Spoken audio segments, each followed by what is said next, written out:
तेलंगाना के वजीर बल्दी नज़्म नस्क के.टी. रामाराव ने कहा कि बासलाहियत चीफ मिनिस्टर के.सी.आर. की क़यादत में हैदराबाद पिछले 6 साल में सरमायाकारी के बड़े मरकज में तब्दील हो चुका है और टीआरएस को एक और मौका फराहम। अगर आपने हमारे चैनल को सब्सक्राइब नहीं किया है तो आपको यहाँ सब्सक्राइब बटन दिख रहा है, उसे क्लिक करिए और सब्सक्राइब कीजिए और साथ ही साथ बेल आइकॉन को भी क्लिक करिएगा जिससे कि आपको ताज़ा अपडेट मिलते रहें। तेलंगाना के वजीर बल्दी नज़्म नस्क के.टी. रामाराव ने कहा कि बासलाहियत चीफ मिनिस्टर के.सी.आर. की क़यादत में हैदराबाद पिछले 6 साल में सरमायाकारी के बड़े मरकज में तब्दील हो चुका है और टीआरएस को एक और मौका फराहम किया गया तो शहर की बुनियादी सहूलतों को मजबूत किया जाएगा। टीआरएस के कारगुजार सदर आज हैदराबाद प्रेस क्लब में मीट द प्रेस से खिताब कर रहे थे। केटीआर ने बताया कि नालों पर तामीर शुदा मकानात को बगैर इत्तला ढा देने का कड़ा कानून लाएगी टीआरएस और स्ट्रेटेजिक नाला डेवलपमेंट प्लान SNDP के तहत शहर में पानी की निकासी के निजाम को बेहतर बनाने का अज़म करती है टीआरएस। केटीआर ने मीट द प्रेस से खिताब के जरिए हैदराबाद की आवाम को तयक़ुन दिलाया कि टीआरएस दौरे हुकूमत में तात्सुब वाली सियासत के लिए कोई जगह नहीं रहेगी और हैदराबाद की जमहूरी साख को बरकरार रखने के लिए एड़ी चोटी का जोर लगाया जाएगा और नफरत फैलाने वालों के खिलाफ सख्त कार्रवाई की जाएगी। टीआरएस एमएलसी कल्वकुंटला कविता ने जीएचएमसी इंतखाबात के लिए गांधीनगर वार्ड की उम्मीदवार मुत्ता पद्मा नरेश के हमरा एबिड जीएचएमसी ऑफिस पहुंची। मुत्ता पद्मा की पर्चे नामजदगी दाखिल करने के बाद कविता ने मीडिया से बात की और कांग्रेस व बीजेपी पर एक बार फिर साधा निशाना। कविता ने आज फिर दोहराया कि अवाम जब कोरोना से परेशान थी और सैलाब ज़दा थी तब ये दोनों पार्टियां कहां थी और जब टीआरएस अवाम की इमदाद में लगी हुई है तो इलेक्शन कमीशन के जरिए काम में रखना डाल रही है। दिसंबर 1 तारीख को जो जीएचएमसी में इलेक्शन है उस इलेक्शन के लिए आज गांधीनगर डिवीजन से मुत्ता पद्मा मैडम के साथ मिलकर टीआरएस पार्टी के लीडर सारे जाके नॉमिनेशन हमने दाखिल किया। आप सभी जानते हैं, हैदराबाद की आवाम आज जानता है कि किस तरीके से टीआरएस पार्टी ने हैदराबाद की तरक्की के लिए काम किया है। पिछले 6 सालों में हमने 67,000 करोड़ रुपीस से डेवलपमेंट काम हमने किया है। ये सारी चीज हैदराबाद की आवाम आज जानती है।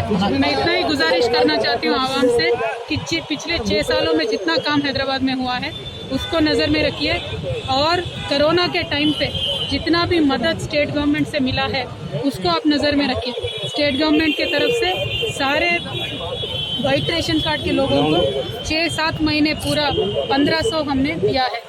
इसमें 1 रुपया का भी बीजेपी के तरफ से कंट्रीब्यूशन नहीं है।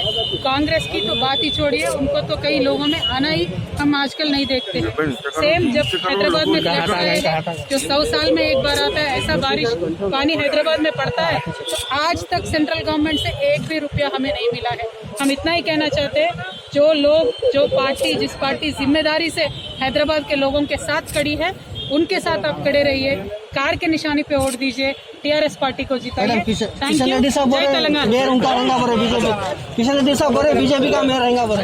किशन रेड्डी साहब को बोलिए वो यहाँ से मंत्री बने हैं, यहाँ से एमपी बनाई है, हैदराबाद की आवाम ने उनको जिता के पार्लियामेंट में भेजा है।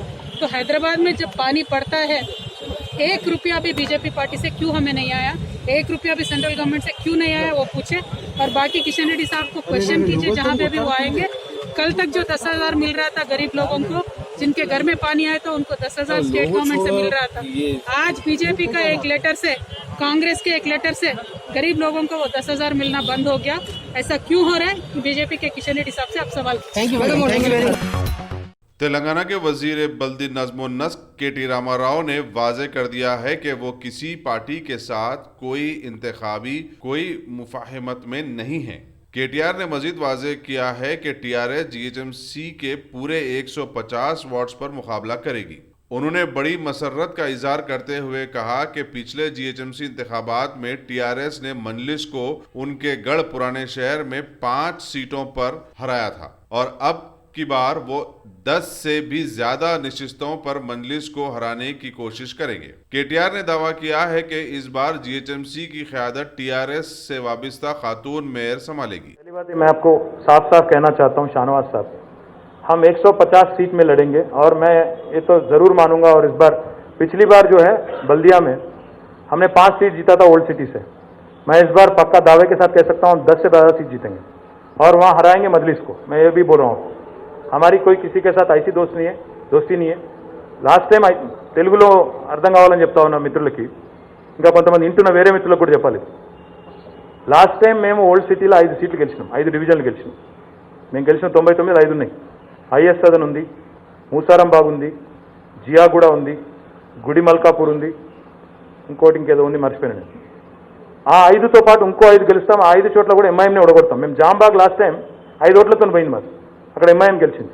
ఈసారి ఖచ్చితంగా గెలుస్తాం. అంటే నేనేమంటున్నా అంటే వాళ్ళు ఏమైనా మా పాలసీ సపోర్ట్ చేస్తే చేస్తారు కావచ్చు, గవర్నమెంట్ పాలసీ నచ్చితే చేస్తారు. ఇప్పుడు మేము కూడా అప్పుడప్పుడు బీజేపీ గవర్నమెంట్ ఢిల్లీలో ఉన్నప్పుడు మంచి పాలసీ ఉంటే సపోర్ట్ చేసినాం, జీఎస్టీ అంటే చేసినాం. కాబట్టి దాన్ని ఫ్రెండ్షిప్ అనుకొని దాన్ని ఎవరో విపరీతార్థాలు చేసి ఇంకొక ఆయన అంటాడు మజ్లిస్కు మేయర్ ఇస్తాడు. ఎందుకు ఇస్తే మాకు ఏమైనా పిచ్చిలేసిందా? మేము 99 సీట్లు గెలిచి బ్రహ్మాండంగా మేము మేయర్ స్థానంలో మేమున్నాము. 100 సీట్లు ఉన్న వాళ్ళు మేయర్ అవుతారు. కానీ పక్కాగా చెప్తా ఉన్నా మళ్ళొకసారి ఈ వేదిక ద్వారా, మళ్ళీ డిసెంబర్ 4 నాడు కూడా టీఆర్ఎస్ పార్టీకి సంబంధించిన ఒక మహిళా అభ్యర్థి మేయర్ అవుతారు, బల్దియా పీఠం మీద కూర్చుంటారు. మజిలిస్తో లేదు, ఎవరితో మాకు పొత్తు లేదు, ఒంటరిగానే పోతున్నాం. 150 సీట్లు పోటీ చేస్తాం, తప్పకుండా ఆ విషయంలో ముందుకు పోతాం. రెండోది మీరు అడిగింది వాళ్ళు హిందూ ఏదో అన్నారు, హిందూ పార్టీయా ఏదో, వాళ్ళు మా హిందూ పార్టీ అని చెప్పి. నేనేమంటున్నా అంటే నాకు తెలిసినంత వరకు నాకున్న కనీస పరిజ్ఞానంతో భారతదేశ రాజ్యాంగం చెప్తున్నది భారతదేశం సెక్యులర్ స్టేట్ అని చెప్తున్నది. We believe in Indian constitution, we have utmost respect for Indian constitution. So I will not respond to silly people making silly comments, but I would say one thing for sure, this is a secular country, India is a secular country. ఆ constitution మీద ప్రమాణం చేసి నేను మంత్రి అయ్యాను, ఆ మాట్లాడిన ఆయన కూడా ఎంపీ అయ్యాడు. కాబట్టి అది గుర్తుపెట్టుకుంటే మంచిది, కాన్స్టిట్యూషన్ని తుంగలో దొక్కడం ఎవరికి మంచిది కాదు. AIMIM से 4 साल कबल इंहिराफ करके कांग्रेस पार्टी में शामिल हो जाने वाले सियासी कायद मोहम्मद गौस ने आज अचानक मजलिसी फ्लोर लीडर अकबरुद्दीन ओवैसी के हमरा दारुस्सलाम पहुंचकर फिर से AIMIM पार्टी में शमूलियत इख्तियार करते हुए लोगों को हैरत में डाल दिया। घर वापसी के तोहफे के तौर पर मोहम्मद गौस को GHMC घासी बाजार बाड़ से इन्हें टिकट दिया गया। मजलिसी फ्लोर लीडर अकबरुद्दीन ओवैसी के अलावा मोतमदे उमूमी व MLA याखुतपुरा सैयद अहमद पाशा कादरी व दीगर मजलिसी कायदीन ने मोहम्मद गौस का पार्टी में वालेहाना इस्तकबाल किया। लाख थान अली जनाब अकबरुद्दीन ओवैसी साहब की दावत पर सदर साहब से रब्त कर जो है वापिस मजलिस मुस्लिम ने शमूलियत लिया। और कोई भी लालूच या कोई डिमांड के ऊपर नहीं, मैं सदर साहब का और पार्टी के सारे कायदीन का पहले जैसा भरोसे से काम करता था करता हूँ। खास बात ये भी है कि वापस आने का क्या मकसद है? मकसद ये है कि सारे कांग्रेस के लोग बीजेपी ज्वाइन करें। मैं अपनी पार्टी में वापस अपनी पार्टी में वापस आया। जब बीजेपी ज्वाइन करें, हमारा झगड़ा बीजेपी से ही है, तब अपनी पार्टी में अगर मैं माजी में भी अगर कुछ गलत बातें हुई हैं उससे मैं माफ़ी चाहता हूँ। शुक्रिया।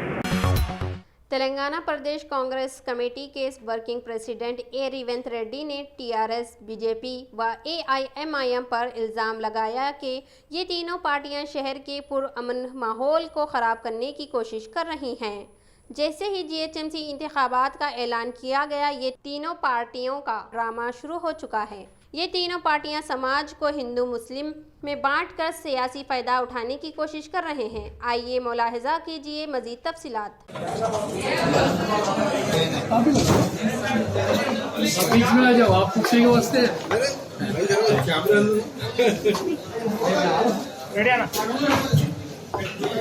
मीडिया में नमस्कार। जो बल्दिया चुनाव शुरू हो गए, MIM, TRS, बीजेपी वाले तीनों मिलकर नाटक शुरू किए। जो गाँव में रात के टाइम पे लोग काम करके घर पर आने के बाद लोगों को पूरा मेहनत भूल जाने के लिए नाटक शुरू करते, शुरू कोई नाटक आलू जैसा, मतलब एक एक आदमी माइक यहाँ लटका हुआ रहता, एक आदमी आके उनके जो बोलना है उन्होंने बोलता, फिर उन्होंने पिछा दे तो दूसरा आके वो बोलता, फिर उसके बाद तीसरा। अब ऐसी MIM, TRS और बीजेपी वाले तीनों मिलकर जो हैदराबाद आम जनता को हिंदू मुसलमान के नाम पे विभाजन करके ये राजनीति में फायदा उठाने के लिए कोशिश कर रहे। यहाँ पर जो भी बंडी संजय एक पत्र लिखा इलेक्शन कमीशन को, उनके वजह से जो बारिश है लोगों को जो 10,000 रुपये दे रहे वो रुक गए बोल के कुछ सोशल मीडिया में आए, वो मुद्दे को चीफ मिनिस्टर उठा के भारतीय जनता पार्टी की वजह से पैसे नहीं दे रहा बोल के कुछ कहा। उसके वापस बंडी संजय ने कह रहा मैं नहीं दिए, अगर होना बोले तो चार मीनार का जो भाग्य लक्ष्मी मंदिर है वहाँ पर आके मैं मंदिर में घुसता हूँ, अगर आपको हिम्मत है तो आने के लिए कह रहा। मैं इतना ये कहना चाह रहा हूँ बंडी संजय जी से, अगर आपका सिग्नेचर कोई फोर्जरी करके कोई खत लिखे तो यूनियन होम मिनिस्टर CBI जांच दे सकता है। जिसने वो ऐसे काम किए उसको ले जाके थाना में डाल सकते। वो सब छोड़कर नाटक खेलने के लिए कोशिश कर रहे हैं। आने वाले चुनाव में कुछ फायदा के लिए बीजेपी, TRS, MIM मिलकर हिंदू मुसलमानों के बीच में कुछ आगाज कर लेके फायदा उठाने के लिए कोशिश कर रहे हैं। और जो बिहार में इलेक्शन हुआ, जो महाराष्ट्र में इलेक्शन हुआ, MIM भारतीय जनता पार्टी के लिए काम कर रहा है, बी टीम बनकर कुछ काम किए। क्योंकि परसों बिहार में जो चुनाव हुआ वहाँ पर जहाँ पर कांग्रेस पार्टी या RJD जीतने का मौका है, वहाँ पर MIM पार्टी को वहाँ नॉमिनेशन डलवा कर हमारे जो कांग्रेस को मिलने वाले वोटा MIM ले लेके जो इनडायरेक्टली NDA को जिताने के लिए कोशिश किए। आज जो बिहार में NDA सरकार आए, मोदी और नीतीश कुमार का सरकार बने बिहार में, वो MIM के मेहनत के वजह से वहाँ पर वो सरकार बनी। मुसलमान भाइयों को मैं उन लोगों को गुजारिश करना चाहता हूँ, आप लोग सोचो कौन किसके लिए काम कर रहा है। आती का दांत दिखाने का अलग है, खाने का अलग है। आज राजनीति में भी ऐसे हो गए जो पॉलिटिकल पार्टीज काम किसके लिए कर रहे, फायदा किसके लिए हो रहा, ये सब कुछ सोचकर आने वाले हैदराबाद बल्दिया चुनाव में कांग्रेस पार्टी को वोट देने के लिए हम लोग ऐलान कर रहे हैं। के लिए जिसको राजनीति में कुछ फायदा होना है, कुछ कुर्सी होना है, वो लोग पार्टी बदल रहे। उन लोगों के बारे में ज्यादा बोलने का, ज्यादा जिक्र करने को कोई बात नहीं है। उन लोगों को कुछ वहाँ पर मौका मिल रही, शायद अगर मौका नहीं लेकर अगर पार्टी बदल गए बोले तो बात अलग है। वहाँ पर जाके कुछ टिकट ले रहा, कुछ कुर्सी ले रहा बोले तो मुझे तो सीधा साफ दिख रहा है।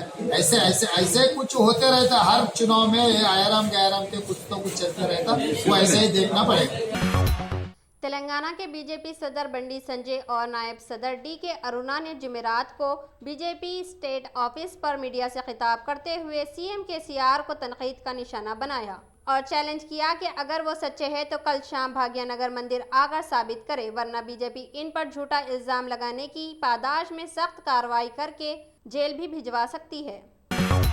सीनियर कांग्रेस कायद व Hyderabad GHMC election incharge Mohammed Ali Shabbir ने आज मीडिया से खिताब करते हुए CM KCR को सख्त तनकीद का निशाना बनाया। मोहम्मद अली शब्बीर ने कहा कि CM KCR सियासी दोगलेपन का शिकार है। वो बज़ाहिर तो बीजेपी की मुखालिफ है, मगर हर अहम फैसले में बीजेपी का साथ देते आए हैं, चाहे वो कश्मीर से आर्टिकल 370 के हटाए जाने का मामला हो, या ट्रिपल तलाक का बिल हो, या फिर CAA NRC का बिल हो। रेवंत रेड्डी साहब ने काफी लंबी बात कही है। मैं कल KCR साहब उनके MLA से मुखातिब करते हुए TRS भवन में कहा और बड़े सख्त लहजे में मोदी साहब को और भारतीय जनता पार्टी को उन्होंने क्रिटिसाइज किया। मुझे टीवी पे सुनने के बाद बहुत ही अफसोस दिखा कि क्या ये KCR ही है, वही KCR है जो कल तक डब्बा बजा रहे थे। मुझे ऐसा महसूस हो रहा है कि जिस तरह गिरगुट रंग बदलता है, ये गिरगुट के जात के लोग हैं, गिरगुट के ऐसा रंग बदलते हैं। यही केसीआर थे 2014 में सबसे पहले नीति आयोग को सपोर्ट करने वाले केसीआर, डीमोनेटाइजेशन नोटबंदी को सपोर्ट करने वाले केसीआर, जीएसटी को सपोर्ट करने वाले केसीआर। प्रेसिडेंट ऑफ इंडिया का इलेक्शन हो रहा है, कांग्रेस पर जो तेलंगाना के लिए देने में एक अहम किरदार अदा करने वाली मोहतरमा मीरा कुमारी को उनके खिलाफ वोट देकर भारतीय जनता पार्टी को सदर जिताने वाले ये लोग, वाइस प्रेसिडेंट के लिए जिताने वाले ये लोग, कश्मीर का 370 आर्टिकल के को खिलाफ में वोट डालने के लिए स्पेशल एयरक्राफ्ट फ्लाइट लेकर इनके एमपी संतोष वगैरह जाकर दिल्ली में वोट डाले, एनसीआर के अगेंस्ट में वोट डाले, ट्रिपल तलाक के अगेंस्ट में वोट डाले, और बैकवर्ड क्लासेस का जो बिल था उसके अगेंस्ट में वोट डाले। आप नहीं डाले तुम, लेकिन अब ड्रामा यही कर रहे कि मैं सभी सुनाया कि किसी के घर में कुछ मेहमान अचानक उतर जाते हैं, तो बीवी मर्द दोनों मिलकर बोलते कह रहे हैं यार मेहमान तो बहुत लंबा सामान लेकर उतरे हैं, काफी दिन के लिए क्या करेंगे, तुम मैं दोनों लड़ेंगे, मैं तुमको मार तुम मेरे को ढकल दो, रोज जैसा करो ताकि मेहमान भाग जाए। सिर्फ दोनों लड़ लिए, झगड़ लिए, मार लिए। अब मेहमान बोल पाएंगे यार ये लोग ही मार ले रहे तो हम कैसे, हमको क्या खाना खिलाएंगे, हम घर छोड़ के भाग जाते हैं। तो ये लोग ये नाटक करके बीजेपी, टीआरएस, कांग्रेस सब एक सिक्का है, एक ही हमारे के सब है, तो रातों में कहीं मिलते हैं तो दिन में कहीं मिलते हैं। जो सबूत अभी रेवंत रेड्डी जी ने बता चुके हैं कि कैसे ये लोग अपने आप को मिलते हैं। आज केटीआर साहब को मैं यहाँ देख रहा हूँ, अरे जो ट्रेन कांग्रेस पार्टी ने लाई 14,000 करोड़ रुपए से हमने एग्रीमेंट किया मेट्रो रेल, उसमें तुम प्रचार कर ले रहे हो, लिख रहे के 1,60,000 मकान दे दिए, उसमें शादी भी हो गई, बच्चे भी हो गए, घर मिल गए कहते। अरे 450 घर दिए, शर्म नहीं आती चीफ मिनिस्टर और चीफ मिनिस्टर के बेटे को इतना झूठ बोलते? बताओ दम है तो कहाँ 1,60,000? अगर वो लोग 1,60,000 घर है हम इस्तीफा देते, एक खड़वा उतारे घर में जाके घर में हम राजनीति को संन्यासी ले लेते। बताओ दम है तो बताओ कहाँ है, कहाँ घर कहाँ बना, कहाँ लोगों को रोजगार दिए, कहाँ लोगों को एक डेवलपमेंट बताओ। आज airport, international airport, Rajiv Gandhi airport हमने बनाया, और नेहरू वो आउटर रोड हमने बनाया, पी नरसिम्हा एक्सप्रेस रोड हमने बनाया, तमाम सड़कें हम बनाए, वो मेट्रो हम लाए, वो बंडलागुड़ा रोड से लेकर उप्पुगुड़ा से लेकर चंद्रानगुट्टा से लेकर तमाम डेवलपमेंट हमारा है। क्या करे ओल्ड सिटी को या नई सिटी को? कुछ नहीं डेवलपमेंट करे। जितना डेवलपमेंट था कांग्रेस के दौर में, मैं इंचार्ज मिनिस्टर, मुझे भी फख्र है कि हर जगह मेरा नाम लिखा हुआ है, हम भी उसमें हमारा कंट्रीब्यूशन था। आज क्या होगा मेट्रो रेल? अब फिर ऐलान कर रहे 200 करोड़ रुपए हम लगा रहे। मेट्रो रेल 3 साल होगा चालू होके, LNT कैंसिल कर दिया, कोई उसका हिसाब नहीं है, लेकिन जब इलेक्शन में ऐलान करा। इसीलिए इनके झूठे हैं तीनों भी, टीआरएस, बीजेपी, MIM, तीनों एक ही है। दिल्ली में अलग रूप है इनका, हैदराबाद में अलग रूप है, इलेक्शनों में अलग रूप है। इनके रूप को पहचानो।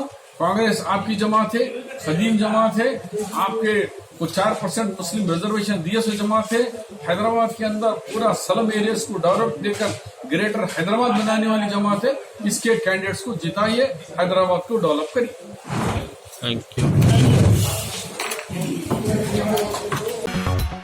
जीएचएमसी इंतखाबात के लिए असम्बली हलके चंद्रयान गुट्टा के उप्पुगुड़ा वार्ड से फहद बिन अब्दाद, ललिता बाग वार्ड से अली आजम शरीफ, रियासत नगर वार्ड से सलीम बेग, चंद्रयान गुट्टा से अब्दुल वहाब और कंचन बाग वार्ड से अब्दुल रहमान शाह ने अपने अपने पर्चे नामजदगी दाखिल किए।